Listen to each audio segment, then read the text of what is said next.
सूफी मलामती दरवेश, writer, actor, स्यापोश बुजुर्ग बाबा मोहम्मद यहिया खान की आप बीती। बाबा जी की जिंदगी के पुरस्रार और अजीब वाकयात, बचपन की शरारतों से लेकर दुनिया के मुख्तलिफ हिस्सों के सफर की दास्तान, रूहानियत की पुरस्रार और सच्ची कहानी, मादाम आबेरे डेविड कौन थी, Z/ZZ क्या होता है, इल्यूमिनाटी तंजीमें दुनिया में क्या कर रही हैं, शैतान के पुजारी और काले इल्म वाले कैसे सदियों पुरानी रूहों से बात करते हैं, काले इल्म और नूरी इल्म में क्या फर्क है, ये सब कुछ जानने के लिए हमारी सीरीज पिया रंग काला देखिए। चैनल को सब्सक्राइब कीजिए, वीडियो को लाइक कीजिए, कमेंट में अपनी राय से आगाह कीजिए। अब चलते हैं अपनी कहानी की तरफ।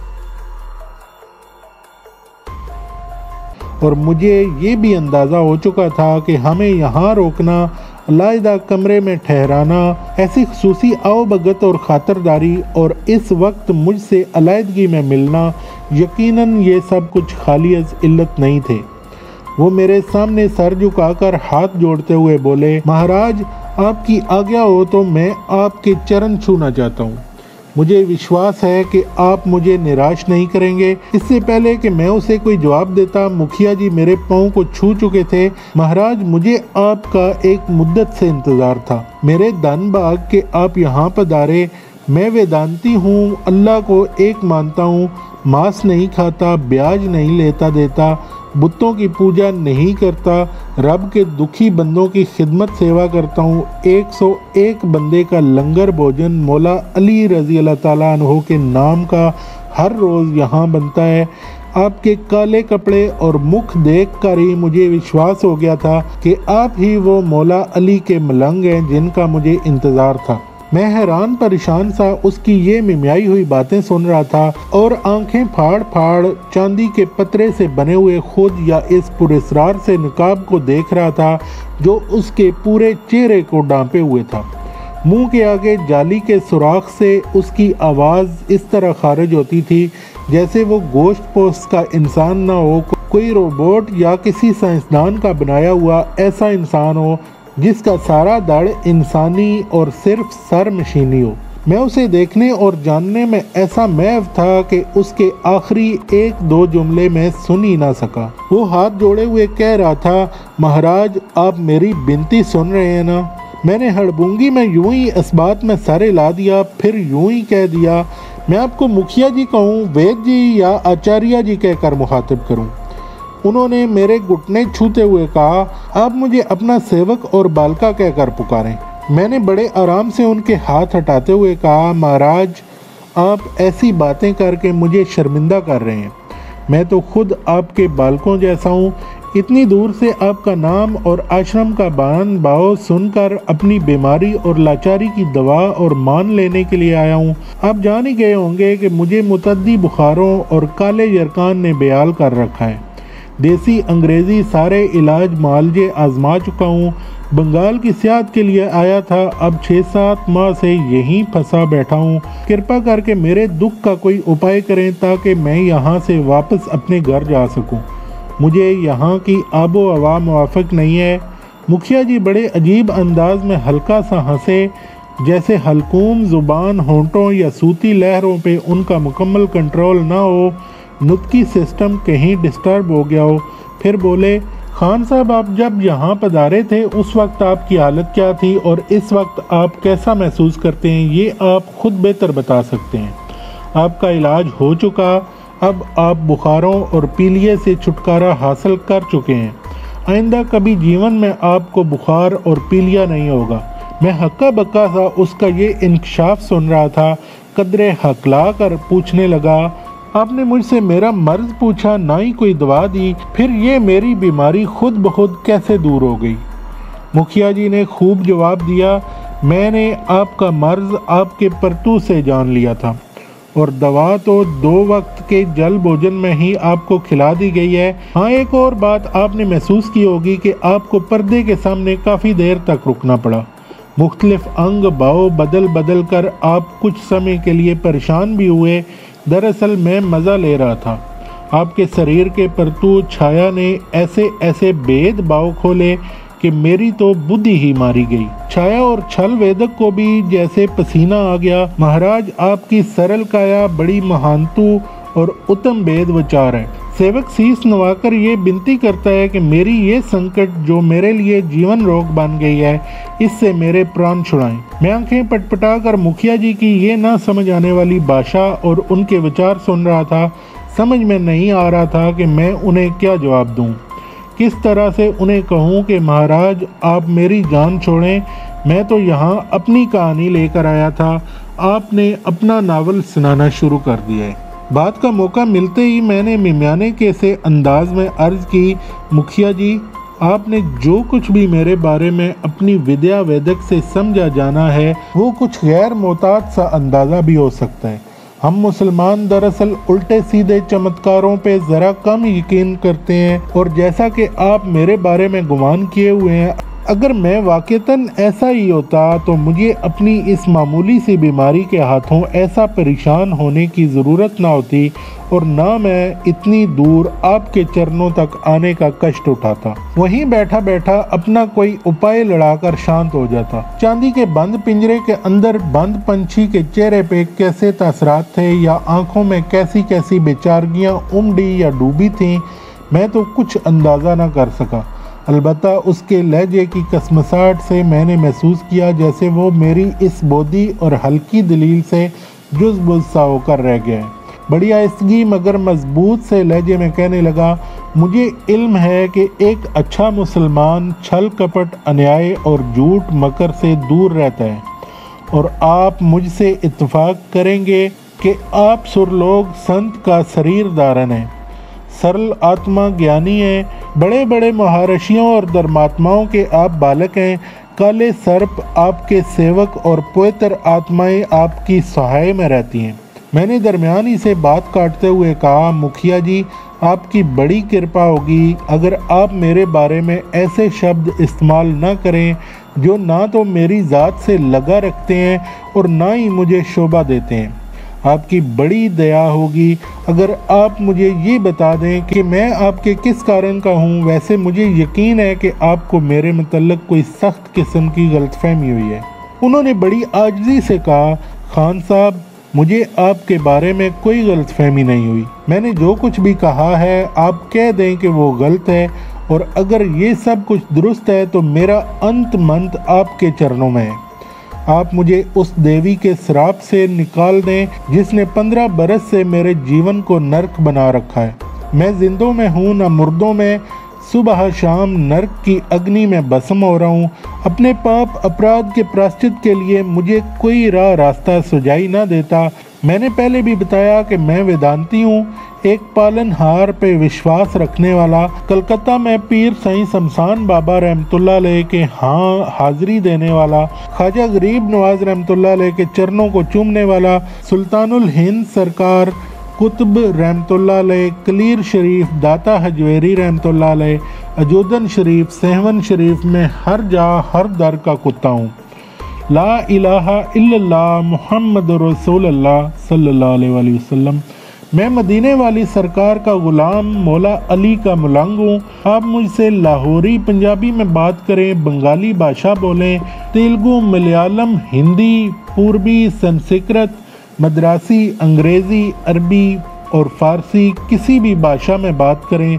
मैं संगीतकार और चित्रकार भी हूँ, वेद पंडित, ज्योतिषी भी और पत्रकार भी। फिर यकीनन आपका तल्लक Shanti Niketan school of thought से है। उसके ज़रा की ज़रा खामोश होने पे मैंने बूझ लिया था, हाँ, मैं एक ज़माना गुरु महाराज रविंद्रनाथ टैगोर के कलकत्ता में रहा हूँ।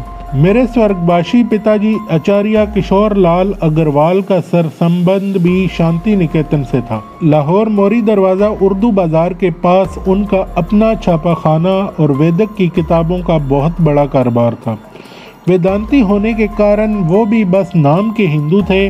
उनका हर काम और तौर तरीके भी मुसलमानों जैसे थे। उठना बैठना, खाना पीना, रस्मों रिवाज, हर सुबह पैदल रावी तक जाना, वापसी पे दाता साहब शीश नवाना, दान पुण्य करना और फिर कारोबार पे बैठना। तकसीम से बहुत पहले उन्होंने बदलते हुए हालात को भांप लिया था। एक मुनासिब से वक्त में उन्होंने अपना तमाम कारोबार और असासा फ़रोख्त करके यहाँ बंगाल में आब इसराम किया था। यहाँ इसी गांव में मेरे ननियाल थे। एक अच्छी खासी अराज़ी ख़रीद कर अपने फार्म बनाए और दुखी इंसानियत की खिदमत के लिए ये आश्रम तामीर किया। मैंने जब हल्की सी सुध बुध ली तो मुझे कलकत्ता शांति निकेतन में भिजवा दिया। मैंने अपनी सुरत वहीं पे संभाली। जवानी की पहली बहार भी वहीं पे उतरी। अपने पिताजी की तरह मैं भी बड़ा सुंदर और सांवर की मानंद कड़ियल जवान था। देवताओं की तरह रोशन चमकती हुई बड़ी बड़ी कटीली आंखें, लांबे लांबे गुंगरियाले बरसती हुई गटाओं से काले काले बाल, चेहरा पुरवजात और मुंह बोल जादू। मेरा ख़ानदानी पस मंज़र और दुनियावी वसाइल की आसूदगियाँ भी मेरे साथ थीं। शांति निकेतन में क़याम के 5वें बरस में एक शक्ति और शांति से रोशनास हुआ जिसने मेरा सुख चैन और इधर विद्याशाला में आने का मकसद सब कुछ अथल पथल कर दिया था। वो एक मुसलमान लड़की शकीला रहमानी थी जिसका कलकत्ता के एक मुतवस्सित घराने से तल्लुक़ था। वो अपने स्कूल टीचर बूढ़े बाप की इकलौती बेटी थी जिसे क्लासिकल फाइन आर्ट से जुनून की हद तक दिलचस्पी थी। तंगदस्त और कदामत पसंद माँ बाप की मुखालफत के बावजूद उसने किसी न किसी तरह निकेतन में दाखिला हासिल कर लिया। शकीला जब पहले रोज़ क्लास में आई तो मैं उसे देखता ही रह गया।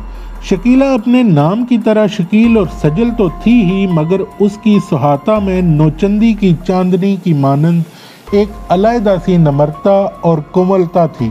मैं एक तरह से उसका उस्ताद भी था। पुराना और मुतमद तालिबे इल्म होने के नाते मैं अक्सर उस्तादों की गैर हाज़िरी के दौरान क्लासें ले लिया करता था।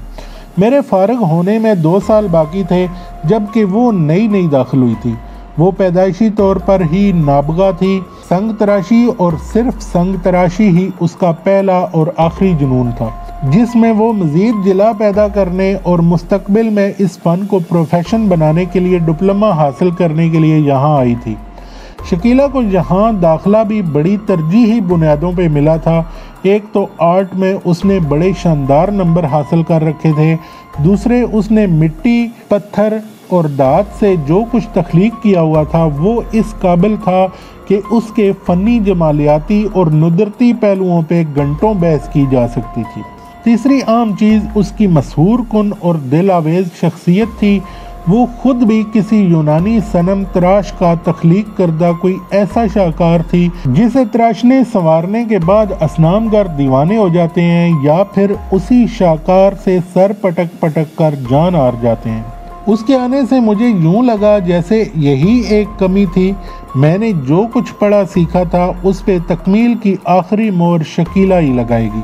अपनी खुदादाद सलाहियतों, मेहनत, तवज्जो और बेपना लगन के बायस वो बहुत जल्द अपने पुराने साथियों से बहुत आगे एक नुमाया मुकाम हासिल करने में कामयाब हो गई। लकीर पे लकीर खींचने के बरअक्स नई जोहतें और नए असलूब इख्तियार करना भी जैसे उसकी फितरत व तबीयत में शामिल था।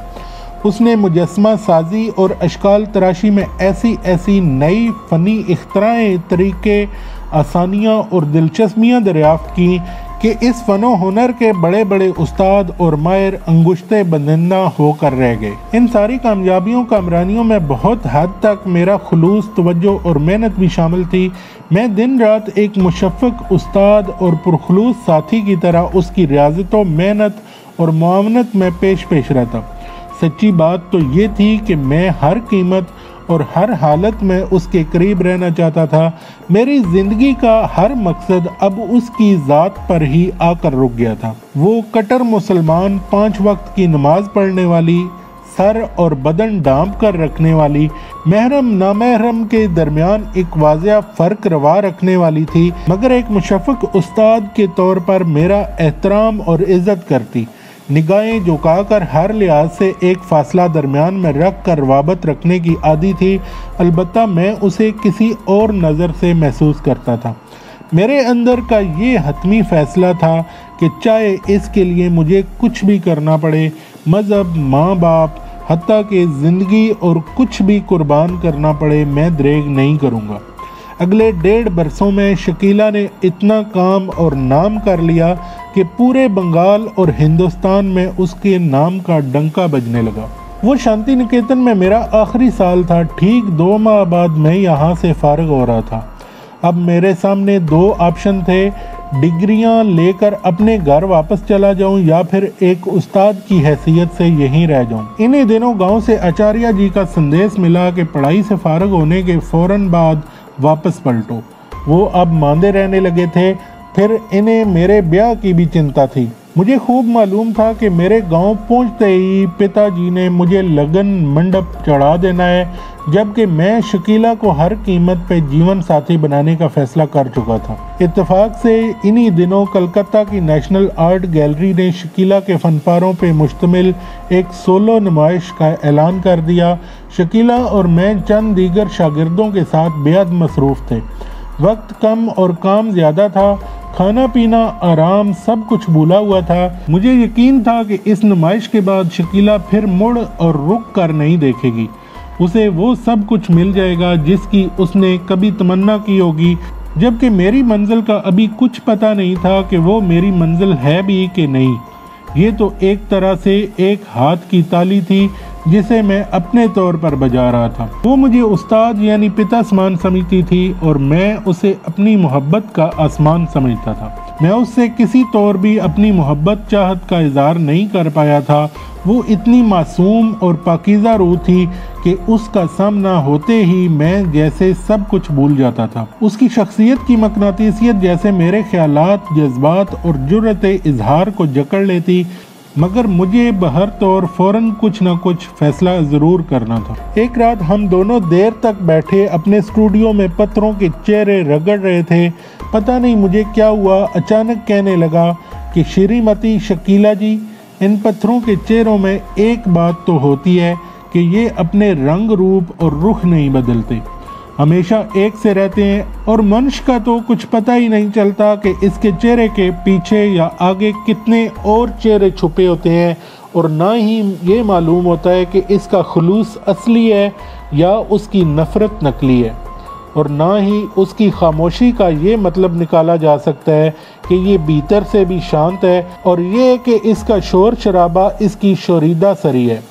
वो हाथ रोक कर मुझे खाली खाली नज़रों से तकने लगी, परंतु हस्बे तवक्को वो खामोश ही रही और मक्खी को उड़ाने के अंदाज में सर झटक कर फिर अपनी रगड़ तगड़ में मसरूफ़ हो गई। यहीं मुझे पहली बार शिद्दत से एहसास हुआ कि ये खुरदरे सख्त बेहिस पत्थरों को अपने पुरकार हाथों के हुनरो लम्स से तराश खराश कर मुलायमत, जाज़बियत और तासर तो दे सकती है, मगर शायद जीते जागते हिस्सियात, जज्बात और ज़िंदगी की तवानाइयों से भरपूर किसी इंसान को एक लम्हा भर की सच्ची खुशी नहीं दे सकती। पत्थरों, संगरेज़ों और हथौड़ों, औजारों से खेलते खेलते ये खुद भी एक बेरूह, बेजान, बेरुख पत्थर की तरह बेहिस और सख्त हो गई है। प्रेम पंदार, प्रीत की रीत और मन का मीत ऐसे सुंदर कोमल शब्द शायद अब उसके लिए बेमानी और बेमकसद हो चुके हैं। मैंने अब उसे एक दूसरे जाविये से देखा। वो बुरी तरह मुशक्कत में जुटी हुई थी, जैसे वो एक सजल फनकार न हो, सड़क किनारे पत्थर रोड़ी कूटने वाली दिहाड़ीदार मजदूर हो। मैंने उसे मुखातब करके कहा, मैं बहुत दिनों से तुम्हें एक बात कहने की सोच रहा हूँ, मगर कोई ऐसा मुनासिब समय नहीं मिल रहा था। आज अगर इजाज़त दो तो मैं अपने मन की कामना कह दूँ, और अगर तुम्हें मेरा कोई शब्द बुरा लगे तो मुँह से मत कुछ कहना। मुझे क्षमा करते हुए तुम मेरे माथे पे हल्का सा दबाव डाल देना, मैं समझ जाऊंगा, और अगर तुम्हें मेरी बात बुरी ना लगे तो मेरे होंठों को हल्के से छू लेना। फिर मैंने मन कड़ा करके कह दिया कि मैं तुम्हें अपना जीवन साथी बनाना चाहता हूँ, मैं जीवन भर तुम्हारी पूजा करूँगा। ये कहकर मैं सर डालते हुए खामोश हो गया कि देखिए मेरी किस्मत में मिलन की खुशियाँ हैं या फिर बिरहा के हाड़े। जाने से पहले हमारी वीडियो को लाइक कीजिए, कमेंट्स में अपनी राय दीजिए और चैनल को सब्सक्राइब कीजिए। मिलते हैं अपनी अगली किस्त में। अस्सलाम वालेकुम।